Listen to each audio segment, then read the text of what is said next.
I have something for you from Senator John Kerry.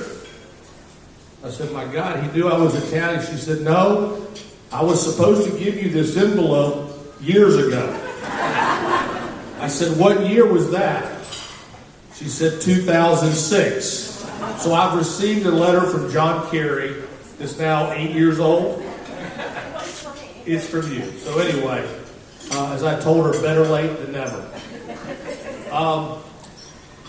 There's really 4 topics to cover when it comes to this medical marijuana issue. The first issue is why medical marijuana. The second issue is why does it work? The third issue is why me? And finally, why constitutional amendment? The first question is the easiest one. Why medical marijuana? Why now? The simple answer is it works. It works for a whole lot of people with a whole lot of different issues. ALS, cancer, multiple sclerosis, glaucoma, epilepsy, chronic pain. More times than not, medical marijuana is an end-of-life drug. It's the last thing that you treat yourself with. Since I began this campaign almost a year ago, I can't tell you the number of hospice nurses and nurses who work in hospitals who've called me to encourage me because they know what it does for their patients. Now, one of the things we did before we started this whole business is we did some focus groups. We had to put the language together to see what would pass and what would not pass. When we did our focus groups, we found a couple of things. One of the things that Floridians as a whole, at least 60% or more want or don't want, is they don't want us to be California. People ask me, what are some of your greatest criticisms when you run around the state talking about it is they don't want to turn into California. They don't want it to be a shop on every corner. They don't want it to be prescribed by just anybody. They want medical doctors to prescribe it. So when we did our focus groups, we tailored our ballot initiative to meet the wishes of most people. A lot of us would like to have different things. But at the end of the day, this is a tough deal. As George Sheldon will tell you, getting 60% of anything is darn near impossible. If you win 60% of any election, as you political folks know, that's a landslide. So when I put the ballot initiative together, I had to do it not what I would want. A lot of you all may say, we think we could home grow it. Well, that may be your wish, but it would not be the wishes of 60% plus. So when you see the language, a lot of people ask me, why not more, why not this? Well, because we have to get this thing passed. Right now, in this state of Florida, the state of Florida estimates that between 350,000 and 400,000 people would benefit from this law day one. Day one. Those aren't my numbers. Those are the numbers that were done by the government when we were putting our case before the Supreme Court. What goes on right now in Florida is that there is an illegal underground of people going out and breaking the law to help their loved ones, their mothers, their fathers, their brothers, their sister, or their friends. Recently, you may have read the paper where Senator Don Gates, a conservative Republican from the Panhandle, and a friend of mine, confessed that in 1984, he had a dear friend, a Methodist minister, who was died of cancer. He was nauseated and nothing worked. And Don Gates, in 1984, admits that he broke the law, went out, bought this medical marijuana, or marijuana at the time, for his friend, and it did work. And his friend at the end of life got to die with dignity. I can tell you that when I first began this thing, I was kind of worried about the backlash that it might have on my business and on me. I spent a lot of time talking to my wife about whether we should do it because the money we've put up as my divorce lawyer friend here will tell you, everything I have, half is hers. She thinks about 65% of hers and 35% is me. But this is one of the few political issues that we were able to agree upon. We talked about it, we thought about it, and she said, you know, John, we should do it.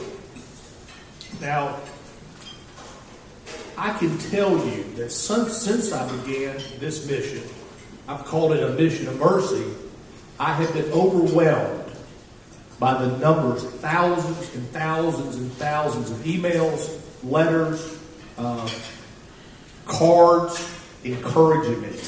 I have heard the stories, and a lot of you have the stories, the same stories here today, of how medical marijuana has helped a loved one in the past. So as nervous as I was about it starting out, I'm emboldened as I come now to the finish. And it's been a tough road because we started late. I probably made some tactical mistakes and gathered balance, which I wish I didn't do. I was nervous about whether the Supreme Court, I had my friend Pam Bondi opposing me at every step of the way. So, but we are here now. So I look at it and I say, why medical marijuana? It works. It simply works. One day, we all know in this room, if we had to bet the most valuable thing we have in our possession or in our ownership, we had to bet the question, will medical marijuana one day be legal in America? I don't think there's a person in this room who would bet no. Medical marijuana or marijuana laws in Florida became the laws because there was a movie way back when called Reefer Madness. When you hear about Reefer Madness, you're going to get mad as hell. Reefer Madness was a movie that stood for the proposition that a black man was going to seduce a white woman with marijuana and have his way with her and be with her.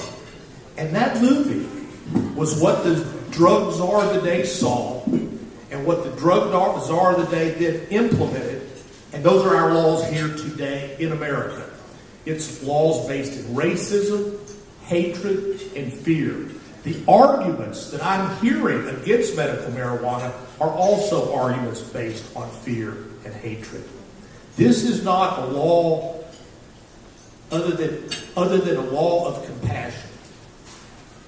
And look, some people argue, well, this politician was against it, now he's for it.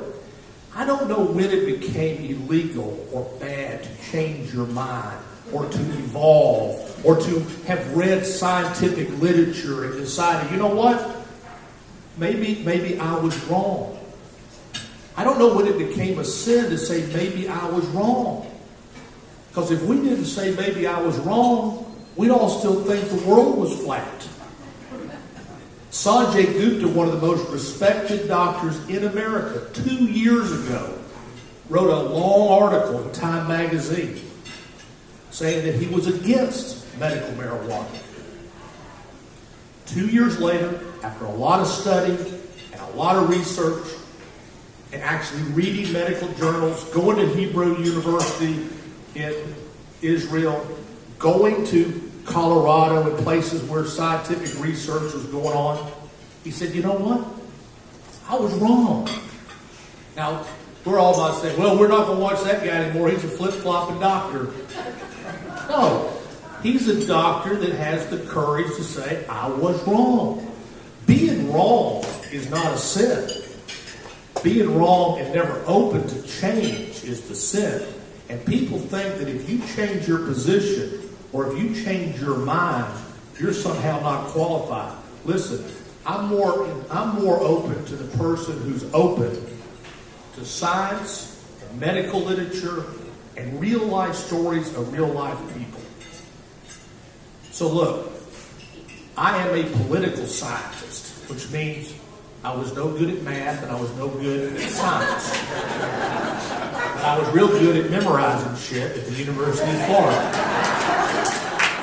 I could memorize anything. 30 minutes later, I couldn't tell you a thing I'd just been tested on, but I was real good at political science. So I don't know why medical marijuana works. I do not know. I wish I could tell you. All I know is it does work.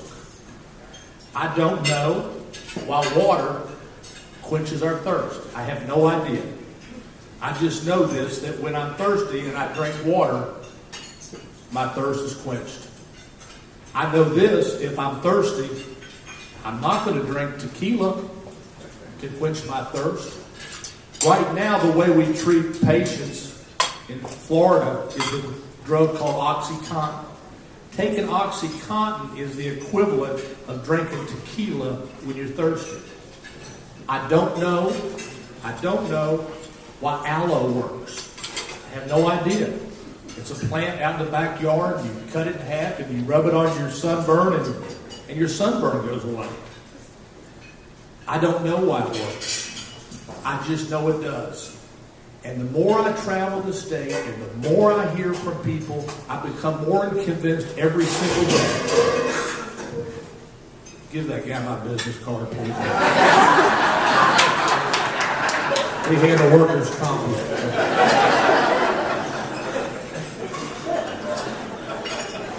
The more I travel this state and the more I see people, real people, they're out there every day breaking the law. You know why they're breaking the law?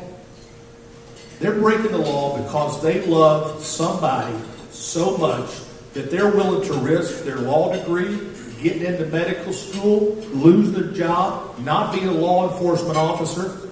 If you think that people that are breaking the law are just some kind of underworld, no. It's cops, it's nurses, it's doctors, it's lawyers, it's people in this room today that will go home to marijuana because it's the only thing that works. Now look, I've learned about it by reading and talking to people, but I've also seen it up close and personal twice in my life. I saw it 21 years ago with my dad. My dad was a smoker. He wasn't just a smoker, he was the Chesterfield guy. He was the Pall Mall. He was the guy with no filter. But he was also a very anti-drug guy. He was, if we were to have smoked marijuana, it would have broken his heart. He was that kind of guy. Don't do drugs, don't do drugs. And I went, believe it or not, all the way through the University of Florida without smoking marijuana. And you know why I did? I was so worried about breaking my dad's heart by disappointing him. That's the only reason. I wasn't scared of it. I would have done it. But the reason I never did it in college is I did not want to break my dad's heart. I didn't want to make him not to be proud of me. So he was that kind of guy. But all of a sudden, as life went on, he developed esophageal cancer and ultimately emphysema. And this is a very, very painful death. Emphysema. You basically drown to death in your own bed. And the pain is intense. And the anxiety unbearable. And the end of life just the opposite of compassion. They had him on so many different drugs. A cocktail of narcotics and anxieties, and he didn't know if he was coming or going. Some days we would come in, we were lucky enough that we were able to keep him privately in a place very close to me. I got to go by his house every morning and every night, and we were fortunate to have enough money to have 24-hour attendant care.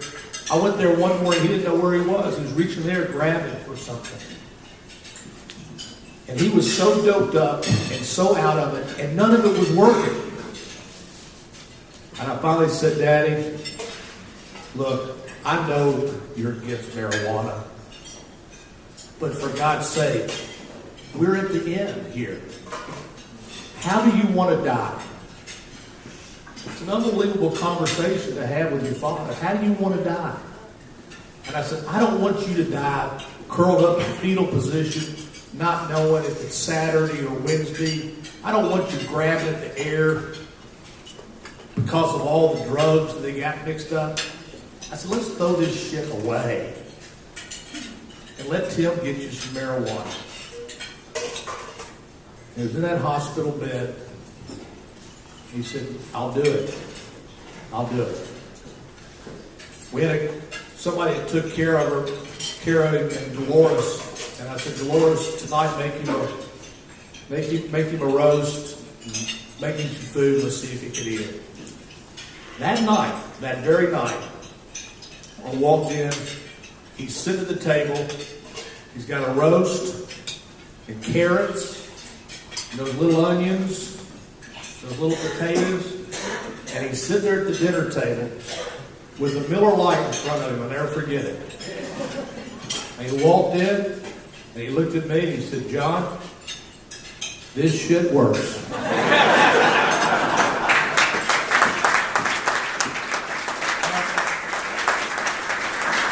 And he used it till the end of life. People ask me, they say, this is a gateway drug, this is a gateway drug. Yeah, it is. It's a gateway drug. You know what the next drug he took? It was morphine.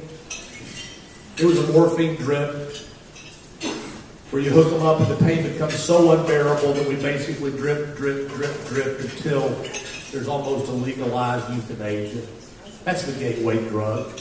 You all been in those hospices. You said goodbye to your loved ones when they're in agony.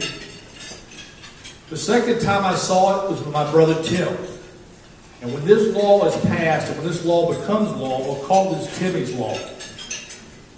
Once upon a time, my brother, he's 2 years younger than me, he ran with me, he played with me, he rode bicycles, played football, grew up together in Kentucky and moved down to Florida. And then one day I got the worst phone call my whole life, the University of Florida. And my dad said, Tim's been injured in a diving accident at Walt Disney World. He's a quadriplegic. Said, John, he's moving nothing. He's spinning around on a gurney at Lucerne Hospital. And I will tell you, that was a long time ago. He's 55 now. And he was 18 then. And my brother Mike and I left the house, left the apartment. We went down to St. Augustine Catholic Church, said a prayer, drove home. Well, he never did walk again. The injury was C6 and C7. But if you were to meet him today, you would find him to be the most engaging, marvelous person you've ever met in your life. He is the definition of the life of the party. The suffering that this guy's had in his life is immeasurable. Immeasurable. If you saw him get dressed in the morning, he wouldn't just be my hero, he'd be your hero. But he suffered a lot. The pain that he has is intense. The spasms that flare up make his legs jump out of his body. Once upon a time, they had him up to 7 Xanaxes to control his spasms. I challenge anybody here in this room to take 1 Xanax tonight and see if they can wake you up in the morning. And so, he threw it all away, and he uses medical marijuana. And when he does it, the spasms are almost immediately gone. The pain is instantaneously gone. I don't know why it works. I just know it does. This is a plant that was put into nature by God for us. It's an organic plant that has no poisonous narcotics, has no deaths associated with it. Oxycontin, and I'm in the pain business because a lot of people that I represent are hurt. Oxycontin is a poisonous narcotic. It kills 16,000 people every year. These aren't my statistics. These are real statistics. The gateway drug from Oxy to the next drug is heroin. Doctors in this room know that. People move from Oxycontin to heroin. You tell me one person that you know that's ever died from a marijuana overdose, and I'll show you 16,000 people who die every year in America from Oxycontin. And worse than that, the hundreds of thousands of people who are addicted to Oxy. And let me tell you something, that addiction is a hell on earth. It is hard to break that addiction. And that addiction to those hundreds of thousands of people affect millions of family members. Because you see your son and daughter hooked and ruined and dropping out of college, and families turned upside down, and money spent in rehab centers, careers blown. No one ever overdoses on marijuana. Now, if you don't believe me, that marijuana works, and if you don't believe friends who've used it, or if you don't believe my stories, believe the big pharmaceutical industry. The big pharmaceutical industry makes billions and billions and billions and billions of dollars selling us drugs we don't need. If you watch the news at night, 7 out of 8 ads are pharmaceutical ads. There's an ad for everything. We can't deal without a pill, it seems. Restless leg, irritable bowel. God, I don't know what that is. I just don't want to get it. Sleep, sex. But here's why it works. For the last 30 years, they've had a pill, and it's called Marinol. And Marinol is a pill that's supposed to be given in pill form and have the same benefits as marijuana. The only problem is, it doesn't work. It just doesn't work in pill form. The fact that they keep trying so hard for it to work should tell you all you need to know. Now people say, well, we don't want you to be smoking. You don't have to smoke marijuana. You can inhale it, you can eat it, it can come in oil form.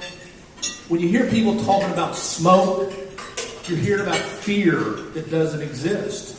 The pharmaceutical industry knows it works. And what they're telling us all is this: listen, we haven't been able to figure it out in 40 years, but give us another 30. Let us figure it out one day so we can make billions of dollars. While at the same time, we can go out back and pull it out of the plant and have it work today. It is ass backwards. The pill is an admission that it works. When you think about what's going on in America with this debate, I don't think any of us love our dogs. I think somebody asked me, they said, why do you believe in God? I said, listen, I think about it all the time. And I want to believe in God. But when I really want to make the best case for God, I think about my dogs. Because dogs have got to be divinely created. They're too perfect. If your dog was in the pain that some of our people are in hospices and hospitals, would you think twice about giving your dog a handful of marijuana? We'd do it like that. Yet we won't give our loved ones the same things we give our dogs and cats. So then it gets to the question is, why me? Why me? Why am I doing this? I want to answer a question that I've always asked. And I want to go ahead and just bat it down right off the bat. There's been some conspiracy theorists that think that I did this to help Charlie Crist in his election. Well, nothing could be further from the truth. When I was introduced to this last year, about this time last year, it came to me from some guys who knew how I felt about medical marijuana. They showed me the poll. Way back then, I didn't have an inkling that Charlie Crist would be running for governor this year. In May of last year, I was at dinner in Winter Park trying to convince Bill Nelson to run. He didn't want to do it. Charlie waited until Bill decided not to do it. But when you think about, did I do this for Charlie Crist? You know, I like Charlie Crist, but not that much. And listen, if I was gonna do it, without taking this risk, I had to get the signatures in a short amount of time. I could have missed there. I may not have got all the districts. I could have missed there. The supervisor of elections could have played politics with me. I might have missed there. Pam Bondi might have been successful at the Supreme Court. I might have missed there. I'm not going to spend almost $4 million of my own money to have some kind of scheme to get Charlie Crist elected. If I wanted to help Charlie Crist the way people say, I'd just write him a check for $4 million. And I'm not going to do that either. This is not about Charlie Crist. Look, at the end of the day, we all have core beliefs. And we all have core values. And one of my beliefs is that we have a duty to take care of each other. I believe that we can't know something to be true and just sit still and do nothing. I believe that's a sin. I believe that there are human rights that everybody has. I believe that everybody has a right to food, and to water, and to shelter, and to clothing, and to health care. I believe those are human rights. And so, in my giving, that's kind of how I look at it. I have had some success in my life inside the law, and I got a bunch of other businesses that have also been good to me. But when I think about myself and my success, I will tell you how I think about it. I don't think it's me. If you look at people who've been successful, no matter who you are, think about this. We were born in America. Would I be John Morgan if I'd been born in the Congo or the Ukraine? We were born in America. There are genetic predispositions that make some people good at something and bad at others. Warren Buffett calls that the ovarian lottery. He was just born real good with numbers. As bad as it was when I left Kentucky and I cried all the way to the airport for my first plane ride, getting out of Kentucky and getting to Florida and getting this education system make the difference between everything to me.